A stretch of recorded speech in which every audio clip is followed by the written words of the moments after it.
Oke, di sini lo bisa lihat beritanya ya, Blok ya. PlayStation 6 ya, PlayStation 6 segera diluncurkan tahun depan. Dan nasib PS5 paling tragis, anjay, ya kan? Jadi cerita gue pengen beli PS5 ya kan, dan karena gue pengen beli, oke, gue nyari-nyari info-info tentang PS-an ya kan, dan wah gue emang ya kurang gercep sih, gaptek sih gue masalah PS ya. Dan gue udah ngeliat berita PS6 ternyata mau rilis.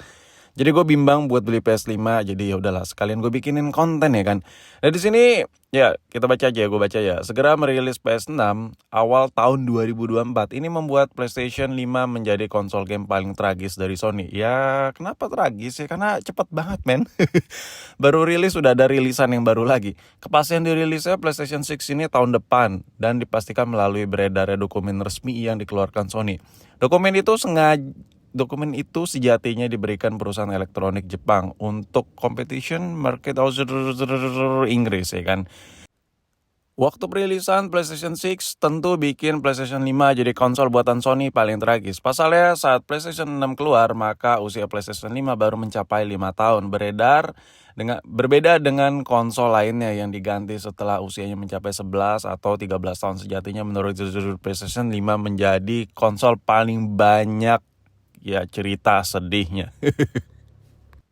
PlayStation 5 dibuat dalam kondisi krisis komponen dan semikonduktor. Ya krisis komponen lah, krisis spare part lah intinya. Terjadi di semua negara di dunia. Alhasil Sony memproduksi konsol permainan itu dalam jumlah yang sangat-sangat terbatas. Akibatnya tidak semua orang bisa membeli PS5 saat pertama kali rilis. Kondisi itu membuat PS5 jadi sangat tinggi harganya dan tidak masuk akal. Saat di Indonesia harga PS5 tembus di angka 8,5 juta sampai di 9,6 juta. Ya gue ngerasain sih.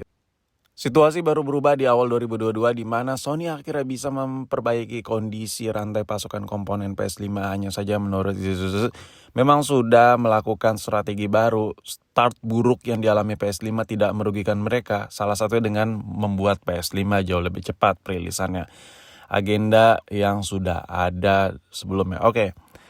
Pada zaman PS5, gue tuh nggak ada sama sekali niatan buat beli ya. Sama sekali. Karena pada saat itu gue masih pakai PS4 dan gue ngerasa ini masih overkill buat gue, konsol gaming ini. Karena gue main PS tuh cuma main GTA aja boy. Dan gue bukan anak PS banget lah. Lebih ke anak GTA banget lah. Dan gue tuh main GTA kayak nyewa jablay, bunuhin orang, ya gitu-gitu lah. Jadi enough lah buat gue PS4 pada saat itu. Dan itu bukan yang pro juga ya kan. Dan mau beli PS5 gue sekarang, tiba-tiba ada rumor mau rilis dalam waktu dekat PS6. Wah gila sih. Jadi kayak PS5 bakal gue skip ya kan.